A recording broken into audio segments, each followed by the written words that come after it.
Hi hello నమస్తే నేను మీ Anusha Krishna. Welcome back to creative story teller. ఈరోజు స్టోరీ వచ్చేసి దరిచేరవ ప్రేమ పార్ట్ 5.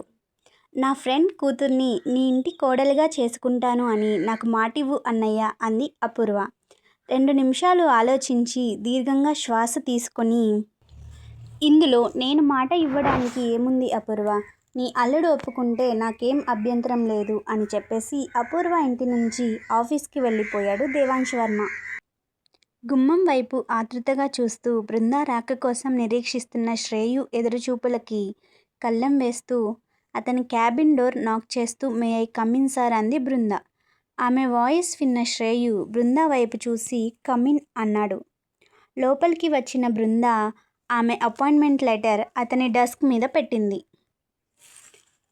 బృంద అపాయింట్మెంట్ లెటర్ని తన చేతుల్లోకి తీసుకున్న శ్రేయు, నీ రోల్ ఏంటో తెలుసు కదా, నువ్వు నాకు పిఏవి అంటే పర్సనల్ అసిస్టెంట్వి, నీ డ్యూటీస్ ఏంటో ఐడియా ఉందా అన్నాడు శ్రేయు.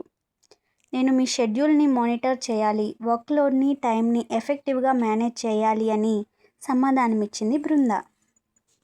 నాట్ బ్యాడ్ అంటూ తనకి నా క్యాబిన్లోనే డెస్క్ అరేంజ్ చేయి అని అభితో చెప్పి బృంద వైపే చూస్తూ ఉన్నాడు శ్రేయు. తను కూర్చున్న చోటు నుంచి లేచి, తన డెస్క్ వాడుకోవచ్చు, నేను నా క్యాబిన్ యూజ్ చేసుకుంటాను, you both get back to work అని చెప్పేసి అతని క్యాబిన్లోకి వెళ్ళిపోయాడు అభి. శ్రేయు కంపెనీ బాధ్యతలు తీసుకున్నప్పుడే అభి ఆ ఆఫీస్లో జాయిన్ అయ్యాడు. అప్పటి నుంచి అభికి సపరేట్ క్యాబిన్ ఉన్నా సరే ఇద్దరు శ్రేయు క్యాబిన్లోనే వర్క్ చేసేవాళ్ళు. అభి వెళ్ళగానే హాఫ్ అన్ అవర్లో నా షెడ్యూల్ రెడీ చేయి అని బృందాతో చెప్పి వర్క్ చేసుకుంటూ ఉన్నాడు శ్రేయు మధ్య మధ్యలో బృందాని చూస్తూ. 15 నిమిషాల్లో శ్రేయు షెడ్యూల్ రెడీ చేసి అతని ముందు పెట్టింది బృంద. ఆఫీస్కి వచ్చిన దేవాంశ్ వర్మ అపూర్వ అడిగిన దాని గురించి ఆలోచిస్తూ ఉన్నాడు. అప్పుడే దేవాంశ్ వర్మ పిఏ సుబ్రహ్మణ్యం లోపలికి వచ్చి, సార్ శ్రేయు సార్ పిఏని అపాయింట్ చేసుకున్నారు అని చెప్పి బృంద ప్రొఫైల్ దేవాంశ్ ముందు పెట్టాడు. బృంద ప్రొఫైల్ని చేతిలోకి తీసుకుని సరే నువ్వు వెళ్ళు అని దేవాంశ్ అనడంతో సుబ్రహ్మణ్యం వెళ్ళిపోయాడు. బృంద ప్రొఫైల్లో ఉన్న ఫోటో చూసి చిన్నగా నవ్వి, చేరాల్సిన చోటికే చేరావన్నమాట అనుకుని ఇక అపూర్వ గురించి టెన్షన్ పడాల్సిన అవసరం లేదు అనుకుంటూ దేవాంశ్ వర్మ అతని వర్క్లో బిజీ అయిపోతే అతని క్యాబిన్లో బృందాన్ని చూసుకుంటూ శ్రేయు హ్యాపీగా ఫీల్ అయ్యాడు. బృంద శ్రేయునే చూస్తూ మనసులో ఇలా అనుకుంది, నీ మీద ఎంత కోపం ఉన్నా నువ్వు ఇలా నాకు దగ్గరగా ఉంటే ఆ కోపం అంతా ఆవిరైపోతుంది. ఈ 6 నెలలు నీతో ఉంటే నిన్ను క్షమించేసి దగ్గరైపోతానేమో అని భయంగా ఉంది. బృంద అతన్నే చూడడం గమనించి శ్రేయు చిన్నగా నవ్వుకుని తన వర్క్ చేసుకుంటూ ఉన్నాడు. దేవాంశ్ వెళ్ళిపోయాక తన ఫ్రెండ్ని కలవడానికి గుడికి వెళ్ళింది అపూర్వ. గుడిలో, మీ అన్నయ్య నా కూతుర్ని వాళ్ళ ఇంటి కోడలుగా చేసుకుంటానని మాటిచ్చాడా? మాట అయితే ఇవ్వలేదు కానీ శ్రేయుతో మాట్లాడి చెప్తాను అన్నాడు. శ్రేయు నా కూతుర్ని వద్దు అంటే అప్పుడెలా అపూర్వ? ముందే శ్రావ్య సంవత్సరం నుంచి పెళ్లి చేసుకుంటే శ్రేయునే చేసుకుంటా అని భీష్మించుకుని కూర్చుని ఉంది. శ్రేయుని ఎలాగైనా ఒప్పిస్తాను నీతో పెళ్ళికి అని చెప్పి వాళ్ళ బాబాయ్ వాళ్ళ దగ్గరికి పంపించేశాను. ఇంకో 1 మంత్లో అది వచ్చేస్తుంది యూఎస్ నుంచి. రాగానే అది అడిగే మొదటి మాట ఏంటో తెలుసా? శ్రేయుని నాతో పెళ్ళికి ఒప్పించావా మమ్మీ అని.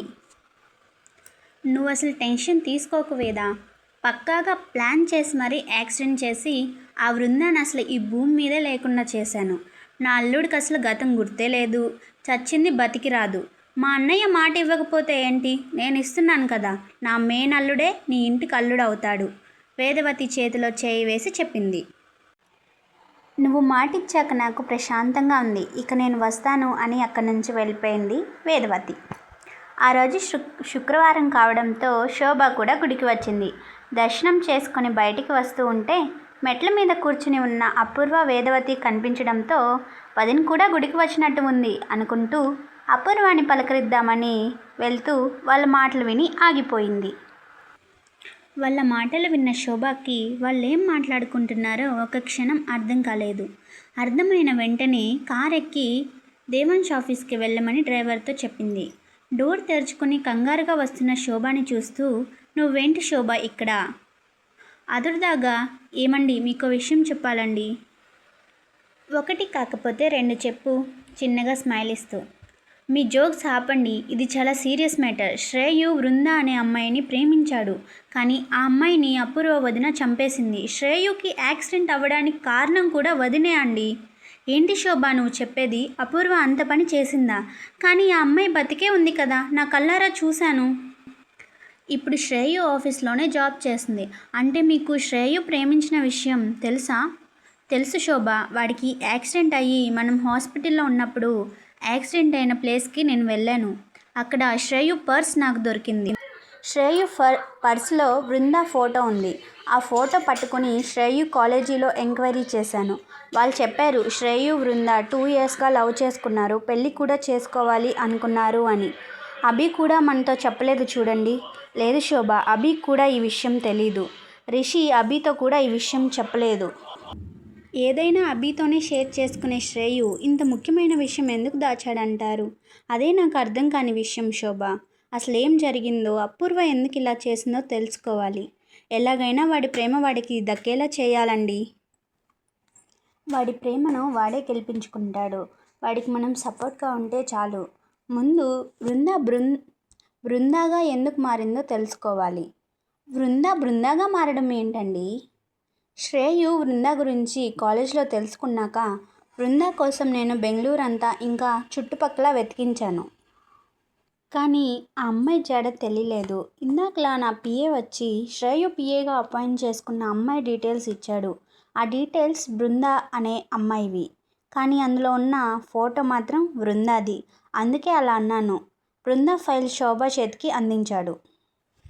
బృంద ఫైల్లో ఉన్న బృంద ఫోటో చూస్తూ, మనవాడి సెలెక్షన్ ఎప్పుడూ సూపర్ అండి. అమ్మాయి చాలా లక్షణంగా ఉంది, మహాలక్ష్మిలా ఉంది. ఆ మహాలక్ష్మిని మన ఇంటి లక్ష్మిని చేసుకోవాలి. సార్, ఆఫీస్ టైం అయిపోయింది, నేను ఇక వెళ్ళొచ్చా? నాకు చిన్న పని ఉంది. నా పని అయిపోయాక వెళ్ళు రా అంటూ బృంద చేతిని చొరవగా అందుకొని కింద పార్కింగ్ దగ్గరికి తీసుకెళ్ళి కార్ ఎక్కు అన్నాడు. అప్పటికే ఎంప్లాయీస్ అందరూ వెళ్ళిపోవడంతో శ్రేయు బృంద చేయి పట్టుకొని కిందకి తీసుకెళ్లడం ఎవరూ చూడలేదు. శ్రేయు బృంద చేతిని పట్టుకోవడంతో ఆమెకి వాళ్ళ మొదటి రాత్రి గుర్తుకు వచ్చి ఆమె శరీరం చిన్నగా కంపించింది. ఆమెలో తడబాటు శ్రేయు గమనించి అతని స్పర్శకి ఆమె రియాక్షన్ నచ్చి చిన్నగా నవ్వుకున్నాడు. నువ్వెంత దూరంగా ఉన్నా చివరికి నా దగ్గరకు రావాల్సిందే, తప్పించుకుంటాను, నిన్ను వదులుకునే ప్రసక్తే లేదు అనుకుంటూ. శ్రేయు చెప్పినట్టే కార్ ఎక్కి కూర్చుంది బృంద. ఈ వీడియో మీకు నచ్చినట్లయితే లైక్ చేయండి, షేర్ చేయండి, కామెంట్ చేయండి అండ్ మర్చిపోకుండా సబ్స్క్రైబ్ చేసుకోండి.